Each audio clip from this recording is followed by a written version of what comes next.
Hello friends, welcome to our study channel the study with SKP. आपका स्वागत है हमारे channel the study with SKP में और इस ज्योग्राफी ऑफ इंडिया के इस सेशन में आपका स्वागत है। अभी तक अगर आपने मेरे चैनल को सब्सक्राइब नहीं किया तो कृपया करके सब्सक्राइब कर दें और वीडियो अगर पसंद आती है तो लाइक करके जाइएगा। तो चलिए हम जो आज का चैप्टर है वो स्टार्ट करते हैं। देखिए, आज जो हम लोग पढ़ने वाले हैं वो भारत के प्राकृतिक विभाग के बारे में पढ़ेंगे।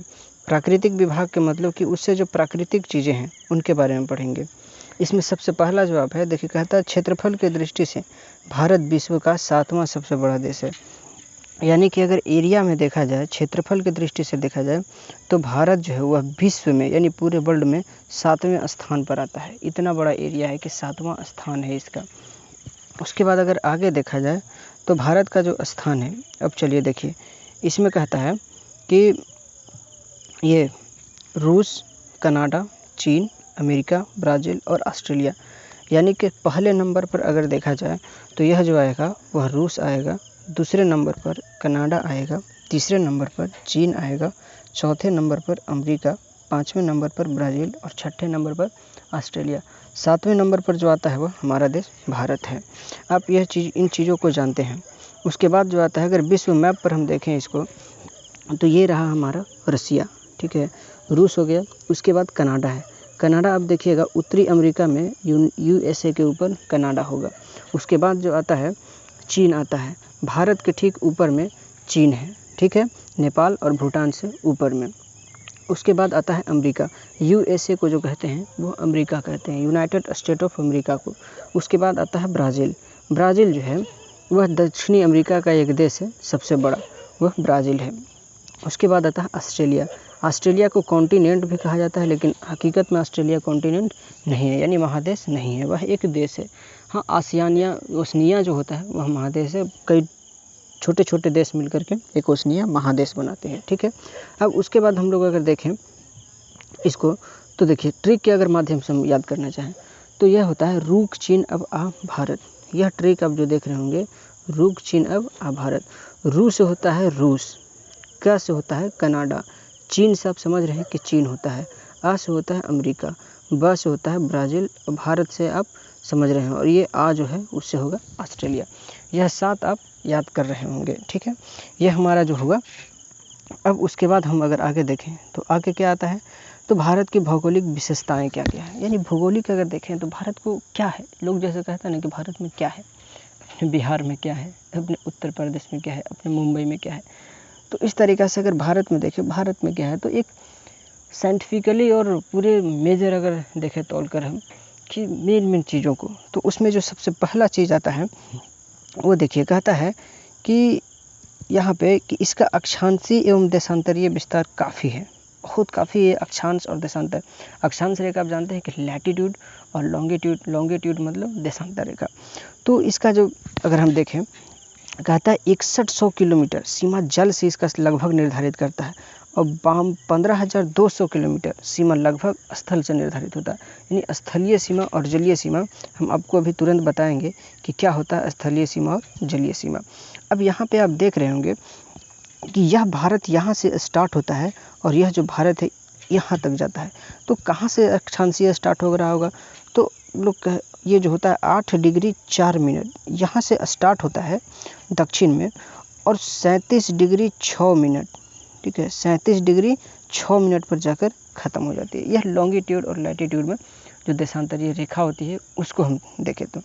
उसके बाद अगर हम देखें इसका देशांतरीय रेखा देखें तो यह आप जो देख रहे होंगे इसका पश्चिम साइड में, और यह जो आप देख रहे होंगे इसका पूरब साइड में, यह जो है 68 डिग्री 7 मिनट से स्टार्ट होकर 97 डिग्री 25 मिनट तक, ठीक है, 97 डिग्री 25 मिनट तक ख़त्म होता है। समझ लीजिए कि कितना बड़ा इसका एरिया है इस टाइप से।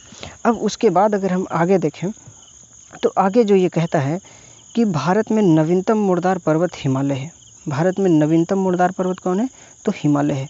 आप हिमालय को आगे पढ़िएगा, ये जो साइड धनुषा आकार इस तरीक़ा से धनुष के आकार में उत्तर में, यह टोटल हिमालय का आकार है। तो यह हिमालय जो है वह नवीन मुर्दार पर्वत है, ठीक है। नवीन मुर्दार पर्वत क्या होता है, मुर्दार पर्वत किस तरीक़े से विभाजन होते हैं, यह आपको वर्ल्ड का जो पढ़ाइएगा, फिजिकल जब पढ़िएगा तो उसमें आपको बखूबी बताया जाएगा। उसके बाद हम अगर आगे देखें कि आगे इसका क्या है, तो कहता है भारत में प्राचीन मुर्दार पर्वत जो है वो अरावली है। यानी नवीन मुर्दार पर्वत हिमालय और प्राचीन मुर्दार पर्वत, सबसे पुराना मुर्दार पर्वत जो है वह अरावली है। अरावली जो है राजस्थान में यह पड़ता है और इस अरावली के कारण ही आप याद रखिएगा, एक चीज़ पढ़िएगा, थार मरुस्थल।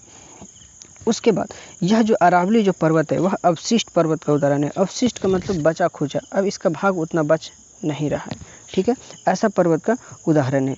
उसके बाद अगर हम आगे देखें तो आगे जो कहता है कि भारत में सबसे पुराना भूखंड गोंडवाना लैंड है और यह प्रायद्वीपीय पठार है। भारत में सबसे पुराना कौन है, तो गोंडवाना लैंड है। आपको एक चीज़ पता होगा कि पूरे स्थल खंड जो है वह पानी से भरा हुआ था।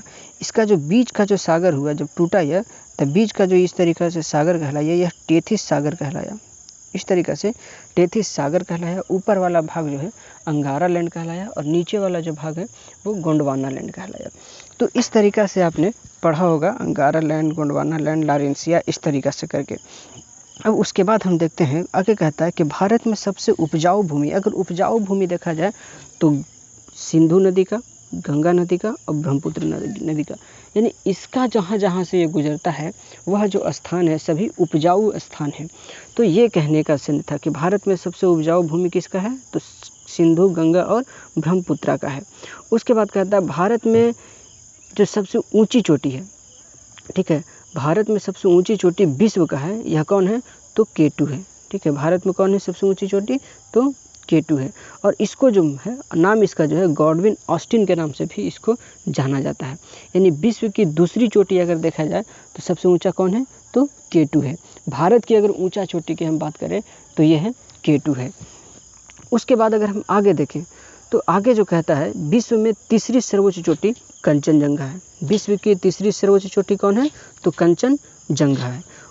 उसके बाद देखा जाए भारत में उष्ण मरुस्थल जो है वह थार मरुस्थल है। भारत में उष्ण मरुस्थल कौन है, तो थार मरुस्थल है सबसे बड़ा। विश्व में सबसे ज़्यादा वर्षा जो होती है वह मासिनराम में होती है। मासिनराम कहाँ पड़ता है, तो मासिनराम जो है वह मेघालय राज्य में पड़ती है। आप इन चीज़ों को समझते रहिएगा। उसके बाद भारत में सबसे ज़्यादा दैनिक वर्षा, दैनिक के मतलब कि डेली सबसे ज़्यादा बारिश कहाँ होती है, तो डेली सबसे ज़्यादा बारिश होती है तुर्रा में। तुर्रा कहाँ पड़ता है, तो तुर्रा पड़ता है मेघालय राज्य में, ठीक है। उसके बाद यहाँ पे मेघालय में एक पहाड़ी है गारो, खासी और जयंतिया, इसी के इर्द गिर्द सबसे ज़्यादा बारिश होती है। उसके बाद भारत में सबसे ज़्यादा ठंडा कहाँ पड़ता है, तो भारत में सबसे ज़्यादा ठंडा पड़ता है द्रास में। अब द्रास जो पड़ता है वह कारगिल सेक्टर जम्मू कश्मीर में पड़ता है। कारगिल एक सेक्टर है, आपको पता होगा कि इसी कारगिल में लड़ाई हुई थी जिसको कारगिल युद्ध के नाम से जानते हैं। यह किस राज्य में है, तो जम्मू कश्मीर में है।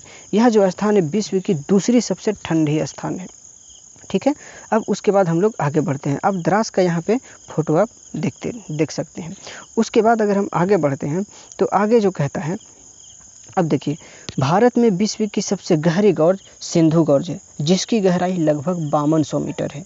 यह पाक अधिकृत जम्मू कश्मीर में, यानी पाक अधिकृत कश्मीर में कहें, जम्मू कश्मीर में नहीं, पाक अधिकृत कश्मीर में, जिसको हम लोग POK के नाम से जानते हैं। अभी POK जो भाग है वह आपको पता होगा कि जब लड़ाई हुई थी पाकिस्तान और भारत के साथ में, तो यही POK है जिसको भारत ने कब्जा किया था और यही सीमा बन गई थी अभी फ़िलहाल में, और ये जो अंग है वह हमारा है।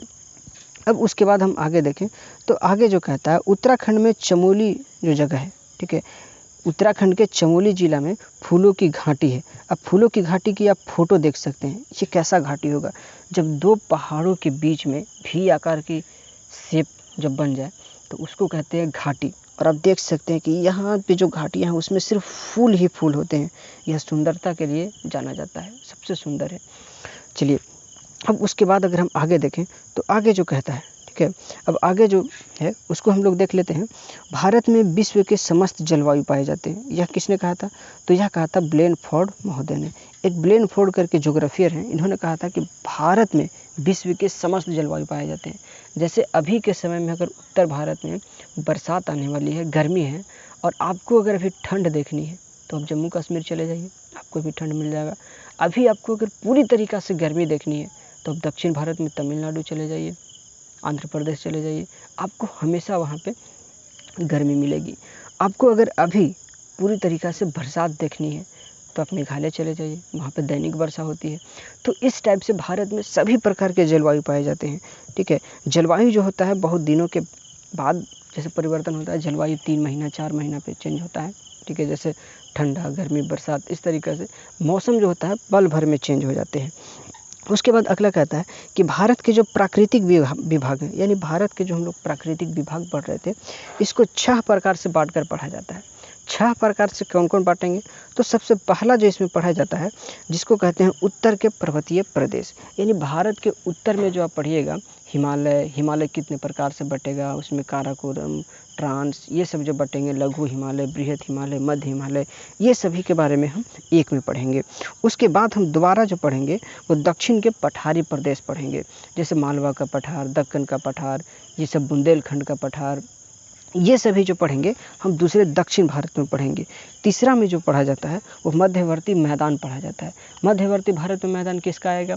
तो आएगा गंगा का मैदान, जमुना का मैदान, ये सभी जो होंगे उस हम मैदानों को पढ़ेंगे। उसके बाद चौथा में जो पढ़ेंगे वो समुद्र तटीय मैदान पढ़ेंगे, जैसे गोवा, ये जो भी आप समुद्र के तटीय किनारे वाले राज्य देख रहे होंगे, जैसे गुजरात है, महाराष्ट्र है, गोवा है, कर्नाटक है, केरल है, पश्चिम बंगाल है, उड़ीसा है, आंध्र प्रदेश है, तमिलनाडु है, ये सभी जो के तटीय इलाके हैं उनके हम मैदानों के बारे में पढ़ेंगे। उसके बाद जो पचमा पढ़ेंगे वे द्वीप समूह पढ़ेंगे। आपको पता होगा कि भारत के पास में 2 आइलैंड हैं, यानी 2 द्वीप समूह हैं, एक अंडमान और निकोबार द्वीप समूह और दूसरा जो है उस दूसरा का नाम है लक्षद्वीप, ठीक है। लक्षद्वीप, इन दोनों को लेकर के हम इसमें पढ़ेंगे। सबसे लास्ट में जो पढ़ेंगे वह पढ़ेंगे मरुस्थलीय प्रदेश, यानी भारत के एक ही मरुस्थल है, वह थार का मरुस्थल, ठीक है। तो इसके बारे में हम इसमें पढ़ेंगे।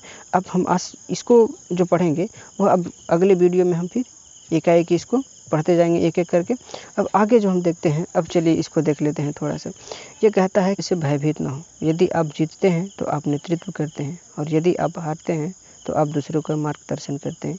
यह कहा था स्वामी विवेकानंद ने। अगले भाग में हम लोग पढ़ेंगे उत्तर के पर्वतीय प्रदेश। आपको यह वीडियो पसंद आ रही है तो आप इसे लाइक करें, ठीक है। सबसे पहला काम आपका जो होता है आप कीजिएगा, ठीक है। उसके बाद जो है इसको लाइक कर दीजिए, सब्सक्राइब कर दीजिए और अगर वीडियो पसंद आ रही है तो अपने दोस्तों के साथ में शेयर कीजिए। फिर मिलेंगे आपको ऐसे ही अगले वीडियो में, तब तक के लिए